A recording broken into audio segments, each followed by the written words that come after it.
Hi hello welcome to Harsha Madhu vlogs. ನಿನ್ನೆ ಕೃಷ್ಣ ಜನ್ಮಾಷ್ಟಮಿ ಇತ್ತಲ್ಲ, so ನಮ್ಮನೇಲಿ ಪುಟಾಣಿ ಕೃಷ್ಣ ಬಂದಿರೋದ್ರಿಂದ ನಾನು ಮತ್ತು ಅವನು ಇಬ್ಬರು ಯಶೋಧ ಕೃಷ್ಣ ಲುಕ್ನ ಕ್ರಿಯೇಟ್ ಮಾಡೋಣ ಅಂತ ನಾನು ಯಶೋಧ ಲುಕ್ನ ಮೇಕ್ ಓವರ್ ಮಾಡ್ಕೊತಾ ಇದ್ದೆ. ಸೊ ಆಲ್ಮೋಸ್ಟ್ ಬೇಸಿಕ್ ಮೇಕಪ್ ಎಲ್ಲ ಹುಡುಗಿರಿಗೂ ಗೊತ್ತಿರುತ್ತೆ. ಬೇಸಿಕ್ ಮೇಕಪ್ ಮಾಡ್ಕೊಂಡಾದ್ಮೇಲೆ ಐ ಮೇಕಪ್ ಕೂಡ ಮಾಡಿಕೊಂಡೆ. ಸೊ ಲುಕ್ದು ತುಂಬ ಚೆನ್ನಾಗಿ ಬಂದಿತ್ತು. ಬೇಸಿಕ್ ಸ್ಕಿನ್ ಕೇರ್ ಮಾಡಿಕೊಂಡು ಕನ್ಸೀಲರು, ಫೌಂಡೇಶನ್, ಕಾಂಟೋರು ಕಾಂಪ್ಯಾಕ್ಟ್ ಆಗಿ ಫಿನಿಶಿಂಗ್ ಕೊಟ್ಟೆ. ದೆನ್ ಐ ಮೇಕಪ್ಗೆ ಐಲೈನರು, ಕಾಜಲ್ಲು, ಐ ಶ್ಯಾಡೋಸ್ ಮತ್ತು ಐಬ್ರೋ ಪೆನ್ಸಿಲ್ ಯೂಸ್ ಮಾಡಿಲ್ಲ, ಐಬ್ರೋ ಪೌಡರ್ ಯೂಸ್ ಮಾಡಿದೆ. ಸೊ ಎಲ್ಲ ಮೇಕಪ್ ಆದಮೇಲೆ ಲಾಸ್ಟ್ ಫಿನಿಶಿಂಗ್ ಅಂದರೆ ಹೈಲೈಟರು ಮತ್ತು ಚೀಕ್ ರೋಸು, ದೆನ್ ಲಿಪ್ಸ್ಟಿಕ್ಕು ಇಷ್ಟು ಮಾಡ್ಕೊಂಡಿದ್ದೆ. ಸೊ ಬೇಸಿಕ್ ಮೇಕಪ್ ಅಷ್ಟೇ ನಾನು ಮಾಡಿದ್ದು, ತುಂಬ ಚೆನ್ನಾಗಿ ಬಂದಿತ್ತು. ಯಶೋಧ ನಮ್ಮ ಮನೇಲಿ ಯಾವುದೇ ಥರ ಜನ್ಮಾಷ್ಟಮಿ ಮಾಡಲ್ಲ, ಸೊ ದಟ್ ಒಂದು ಸ್ಪೆಷಲಾಗಿರಲಿ ಅಂತ ಅಷ್ಟೇ ಟ್ರೈ ಮಾಡಿದ್ದು. ಮತ್ತು ನಿಮ್ಮ ಮನೆಗಳಲ್ಲಿ ಹೇಗೆ ಕೃಷ್ಣ ಜನ್ಮಾಷ್ಟಮಿ ಸೆಲೆಬ್ರೇಟ್ ಮಾಡ್ತೀರಾ ಅನ್ನೋದನ್ನ ನನ್ನ ಕಮೆಂಟಲ್ಲಿ ತಿಳಿಸಿ. ಆಲ್ಮೋಸ್ಟ್ ಎಲ್ಲ ಹೆಣ್ಮಕ್ಳಿಗೂ ಗೊತ್ತಿರುತ್ತೆ ಬೇಸಿಕ್ ಮೇಕಪ್ಪು. ನಾನೇನು ಸ್ಪೆಷಲ್ಲಾಗಿ ಅಂತ ಏನು ಮಾಡ್ಕೊಂಡಿಲ್ಲ. ಮತ್ತು ಕೆಲವೊಂದು ರೀಲ್ಸ್ನ ಕೂಡ ನಾನು ಪೋಸ್ಟ್ ಮಾಡಿದ್ದೀನಿ. ಯಾರೆಲ್ಲ ನೋಡಿಲ್ಲ ಒಂದ್ಸರಿ ಹೋಗಿ ಪೇಜಲ್ಲಿ ಚೆಕ್ ಮಾಡಿ. ಹಾಗೆ ನನ್ನ ವೀಡಿಯೋಸ್ ಎಲ್ಲ ನಿಮ್ಗೆ ಇಷ್ಟ ಆದರೆ ಪ್ಲೀಸ್ ಸಬ್ಸ್ಕ್ರೈಬ್ ಮಾಡಿ. ಮತ್ತು ಇನ್ನೂ ಯಾವ್ಯಾವ ಥರ ವಿಡಿಯೋಸ್ ಬೇಕು ಅನ್ನೋದನ್ನು ನನಗೆ ಕಮೆಂಟ್ ಮಾಡಿ. ಸೊ ತುಂಬ ವೀಡಿಯೋಸ್ ನನಗೆ ಹಾಕೋಕ್ಕಾಗ್ತಾಯಿಲ್ಲ, ಯಾಕೆಂದರೆ ಗೊತ್ತಿದೆ ಪಾಪು ಇದ್ದಾನೆ.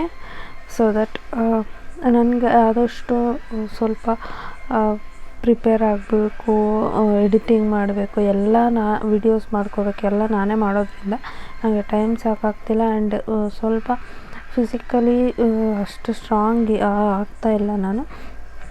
ಸೊ ದಟ್ ಏನು ಅಂದರೆ ವೀಕ್ ಇರೋದ್ರಿಂದ ಎನರ್ಜಿ ಇಲ್ದಂಗೆ ಆಗೋಗ್ಬಿಟ್ಟಿದೆ. ಸೊ ಈಗೀಗ ರಿಕವರಿ ಆಗ್ತಾಯಿದ್ದೀನಿ.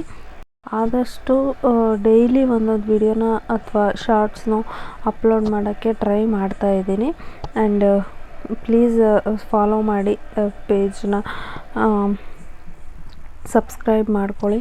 ಆ್ಯಂಡ್ ಈ ವಿಡಿಯೋ ಯಾರಿಗೆಲ್ಲ ಇಷ್ಟ ಆಗಿದೆ ಪ್ಲೀಸ್ ಲೈಕ್ ಮಾಡಿ, ಶೇರ್ ಮಾಡಿ ಮತ್ತು ಕೆಲವೊಂದು ಕಡೆ ಕೃಷ್ಣ ಜನ್ಮಾಷ್ಟಮಿನ ತುಂಬ ಚೆನ್ನಾಗಿ ಸೆಲೆಬ್ರೇಟ್ ಮಾಡ್ತಾರೆ. ಬಟ್ ನಮ್ಮ ಮನೆಯಲ್ಲಿ ಕೃಷ್ಣ ಜನ್ಮಾಷ್ಟಮಿ ಮಾಡೋದು ಅದು ಅಭ್ಯಾಸ ಇಲ್ಲ, ಸೊ ದಟ್ ನಾವು ಮಾಡಲ್ಲ. ಏನು ಅಂದರೆ ಸ್ಕೂಲಲ್ಲಿ ಹೋಗ್ಬೇಕಾದ್ರೆ ಕೃಷ್ಣ ಜನ್ಮಾಷ್ಟಮಿಗೆ ಏನೋ ಫ್ಯಾನ್ಸಿ ಡ್ರೆಸ್ ಎಲ್ಲ ಇರ್ತಿತ್ತು. ಸೊ ದಟ್ ಏನೋ ಅದೊಂಥರ ಹಬ್ಬ ಥರ ನಡೀತಿತ್ತು. ಬಟ್ ಆಫ್ಟರ್ ದಟ್ ಸ್ಕೂಲಿಂದ ಅದೆಲ್ಲ ಇಲ್ಲ.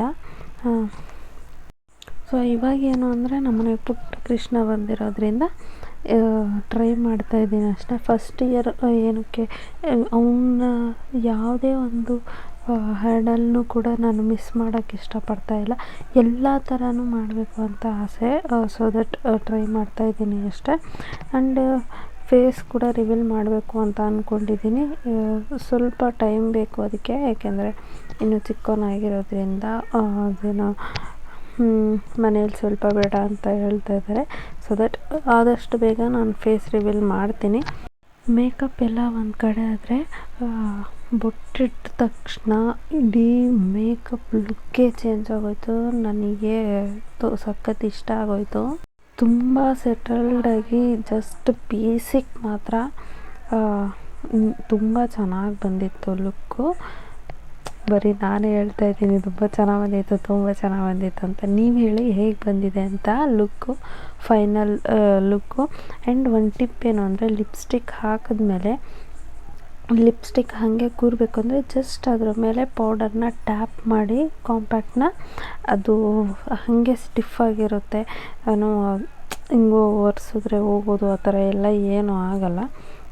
ಕೆಲವರಿಗೆ ಲಿಪ್ಸ್ಟಿಕ್ ಅದು ಹಚ್ಚಿದ್ರೆ ಒಂಥರ ಪ್ಯಾಚಿ ಪ್ಯಾಚಿ ಅಂತ ಅನಿಸುತ್ತೆ ಅಥವಾ ನನಗೇನೋ ಒಂಥರ ಅನ್ನಿಸ್ತಾ ಇದೆ ಅಂತ ಅನ್ನೋರು ಈ ಟಿಪ್ನ ಫಾಲೋ ಮಾಡಿ ಲಿಪ್ಸ್ಟಿಕ್ ಹಾಕಿದ್ಮೇಲೆ ಜಸ್ಟ್ ಒಂದು ಟಿಶ್ಯೂ ಇಟ್ಬಿಟ್ಟು ಅದ್ರ ಮೇಲೆ ಕಾಂಪ್ಯಾಕ್ಟ್ನ ಜಸ್ಟ್ ಹಿಂಗೆ ಟ್ಯಾಪ್ ಮಾಡಿದ್ರೆ ಅದು ಪರ್ಫೆಕ್ಟಾಗಿ ಕೂಡ ಇರುತ್ತೆ, ನಿಮಗೆ ಪ್ಯಾಚಿ ಪ್ಯಾಚಿ ಅಂತಲೂ ಅನಿಸಲ್ಲ. ಸೊ ನೋಡಿ ಫೈನಲ್ ಲುಕ್ ಹೆಂಗೆ ಕಾಣಿಸ್ತಾ ಇದೆ. ಹೈಲೈಟರ್ ಹಾಕಿದ್ಮೇಲೆ ಚೀಕ್ ಅಂತೂ ಸಖತ್ತಾಗಿ ಕಾಣಿಸ್ತದೆ. ಆ್ಯಂಡ್ ಇದು ನನ್ನ ಫೈನಲ್ ಲುಕ್ ಆಗಿತ್ತು. ಈಗ ನೀವು ಹೇಳಿ ಹೆಂಗೆ ಬಂದಿದೆ ಲುಕ್ ಅಂತ. Thank you for watching this video.